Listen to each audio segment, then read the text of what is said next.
जनहित न्यूज महाराष्ट्र चॅनलला सबस्क्राईब करा आणि रोज पहा आपल्या शहरातील बातम्या।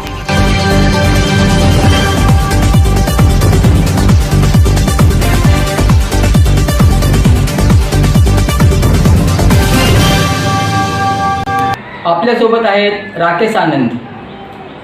तर जाणून घेऊया राकेश आनंद यांच्याबद्दल काय माहिती देतात ते आपल्याला।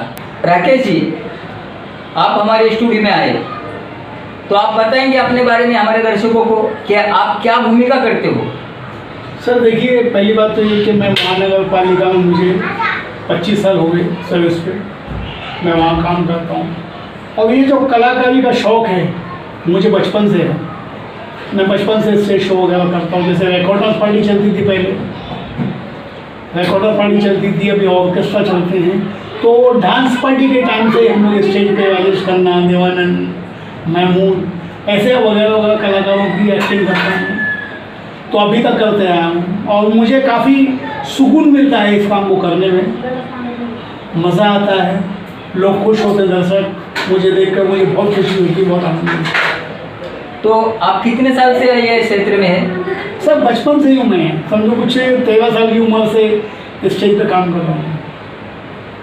जब आप 13 साल के थे तो सबसे पहले आपने स्टेज पे ऐसा कौन सा शो किया है जिसके वजह से आप लोगों में चर्चित है? आज जहाँ भी जाते हैं तो वहाँ पे एक नाम आता है कि भाई राकेश आनंद। तो इस विषय में आप क्या बताएंगे, आपके शुरुआत आपकी कैसे हुई?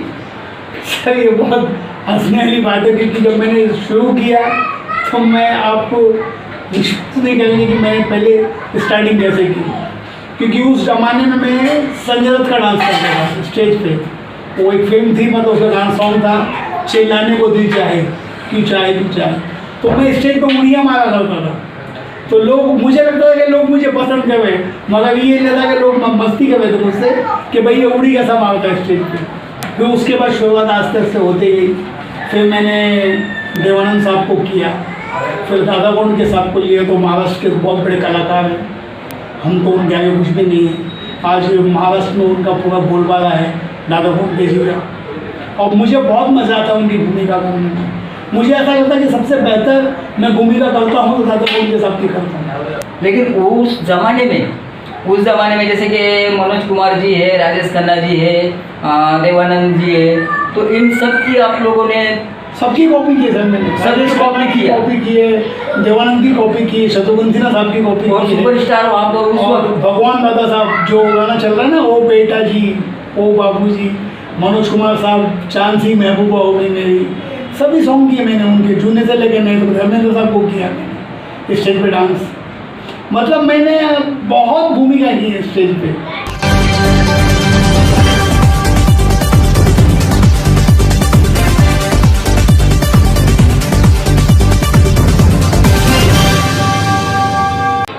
अभी जिस तरह की आपने सारे इन सभी लोगों के नाम बताए, सभी कलाकारों के नाम बताए, अब उनमें एक कलाकार ऐसे थे दिलीप कुमार जी हमारे जी, जो सुपरस्टार रह चुके। साहब तो स्टेज फिल्मी दुनिया की गॉडफादर थे, बहुत बड़े मतलब कलाकार थे। मैं उनका नाम क्या लूँ आपके सामने। तो उनकी जो भूमिका है तो कभी आपने स्टेज पे किया है क्या? जी की है स्टेज पे। अगर आप मुझे बताएं तो मैं थोड़ा सा उनकी झलक आपको दिखा सकता हूँ दिलीप कुमार साहब। और हमारे जनहित न्यूज़ महाराष्ट्र के जो दर्शक है, और यहाँ तक आपका वीडियो पहुँच रहा है हमारे दर्शकों तक, तो दिलीप जी के जो भूमिका आपने किया है, जो दिलीप कुमार साहब की जो भूमिका आपने स्टेज पे किया है, तो किस तरीके की वो भूमिका थी जरा हमारे दर्शकों को भी बताइए। फिल्म सौदागर से देखी होगी आपने, और डायलॉग था कि वो बंदूक भी मेरी तेरी होगी, वो गोली भी तेरी होगी। भाई कमाल करते हो तुम मुझे मारोगे जरूर, मगर वो बंदूक भी तेरी होगी, वो गोली भी तेरी होगी, और निशाना भी तेरा होगा। सुबह बोले सुबह, शाम बोले शाम, दादा ठाकुर तेरे लिए खड़ा ही रहेगा ना ना ना। ये थी आवाज़ दिलीप कुमार साहब की। काफ़ी अच्छी आवाज़ है और नकल भी बहुत अच्छी की है आपने। स्टेज के अलावा जैसे कि हिंदी, मराठी और हमारे उल्लासनगर में हमारी सिंधी भाषाओं में भी फिल्में चल रही है और चल चुकी है, तो इसके बावजूद आपने कौन कौन सी भाषा में जो भूमिका की है? मैंने सिंधी फिल्में की हैं, मैंने एक मराठी रोल भी किया था, वो टीवी पे आता था, हमारी बहू रजनीकांत, उनके हीरो के साथ में किया है। IST कुछ प्रोग्राम का नाम है। मैंने हाथी जी के साथ भी एक वीडियो किया है। ई लोडर करके एक रिक्शा था, बीच में बिना पेट्रोल पे चलने वाला, उनके साथ भी एक ऐड की है। मैंने बीड़े के साथ एक ऐड की है, GK क्लासेस की। काफ़ी मैंने बहुत सारे काम किए हुए हैं और अभी भी कर रहा हूँ। अब जो स्टेज पे जो रिकॉर्ड डांस चलता था, तो वो 1970 के बाद में स्टेज शो चालू हुए थे जो रिकॉर्ड डांस पे हो रहे थे। उसके बाद में 80 का दशक के बाद में वो सारे स्टेज शो बंद हो गए। उसके बाद में एक क्षेत्र आया वीडियो CD का। उस वक्त लोकगीत कोड़ी गीत का जो ज़माना आ गया, तो क्या आपने ऐसे कोई लोकगीत या कोड़ी गीत में कोई भूमिका साकार की? मैंने किए, एक एल्बम किया मैंने। हमारे सेंट अपना 1 नंबर पुलिस चौकी में धनगर साहब हैं, भरत धनगर, उनका एक गीत था, वो मैंने किया। तो आपको उस वक्त पेमेंट कितना मिलता था? सर देखिए, पेमेंट का ऐसा है ना, आज तक ना पहले कभी सोचा था ना अभी सोचा है। मैं ये काम मेरी खुशी के लिए करता हूँ, इसमें पैसे की मतलब ही नहीं कुछ। क्योंकि जिसको जो कला से शौक है, प्रेरणा है, जिसको कला चाहिए, जिसको स्टेज चाहिए, तो वो पैसे के लिए क्यों सोचेगा?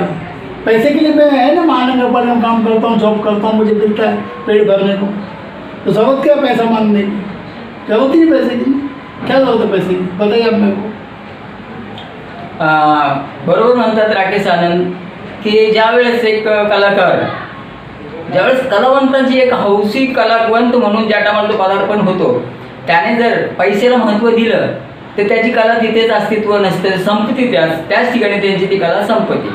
परंतु ज्या कलावंतांना पैशाचा मोह नाहीये, असे कलावंत नेहमी ते दीर्घकाळ टिकतात. आणि त्यापैकीच राकेश आनंद, ज्यांनी आता सांगितलं की मी फक्त माझ्या हौसीपायी, माझ्या शोकापायी मी ही भूमिका साकार करत आहे आणि मिळेल ते काम करतोय.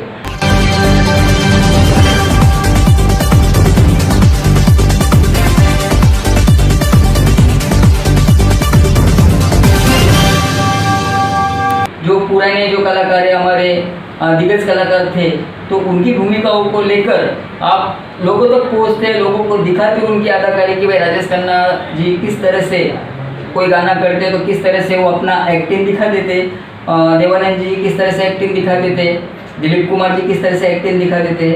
तो उस तरीके से जो लोग देखते और आप लोगों का मनोरंजन करते, उसके बावजूद आप जहाँ तक आज इस क्षेत्र तक पहुँचे हो, आगे आपका क्या सपना है कि भाई किस तरीके से आपको काम होना चाहिए और आप लोगों के लिए या अपने शौक के लिए क्या करना चाहते हैं? अभी लॉकडाउन में बहुत से कलाकार परेशान थे, आपको पता है, बहुत हालत ख़राब थी। अब लाइन शुरू हुई है, तो मैं मालिक से दुआ करूँगा कि सबको काम मिले, सबको रोजी रोटी मिले. और आप रिकॉर्ड डांस पार्टी यानी ओल्ड स्टार को लेके आप लोग गाने करते थे, तो कभी ऐसा हुआ है क्या कि दर्शकों में बैठे हुए कुछ लोगों ने वो गाना सुनने के बाद में आपको दूसरा रिक्वायरमेंट किया कि जो आज का लेटेस्ट नया कलाकार है उनके गाने के लिए, अगर समझो आपको रिक्वायरमेंट किया और लोग कहने लगे कि भाई इस कलाकार का गाना करो, तो आप दर्शकों के सामने किस तरह से पेश आते हैं? क्योंकि पहली बात तो वंश मोर कहते हैं, हम लोग को बहुत खुशी होती है हमारे मन को कि भाई हमको वापस बोल रहे हैं, मतलब हमारा काम कितना अच्छा है. फिर दूसरी बात, अगर वो जो गाना बोल रहे हैं मैं कर सकता हूँ तो ठीक है, नहीं तो जो बाजू में भाई कलाकार लोग और भी आए हुए हैं वो करते हैं, उनकी डिमांड पूरी, जो भी कहेंगे नया गाना सॉन्ग वो स्टेज पर करते हैं, वो अप्रिशिएट करते हैं. मगर हमें खुशी होती है कि पब्लिक जो चाहती है हम उसे दे रहे हैं.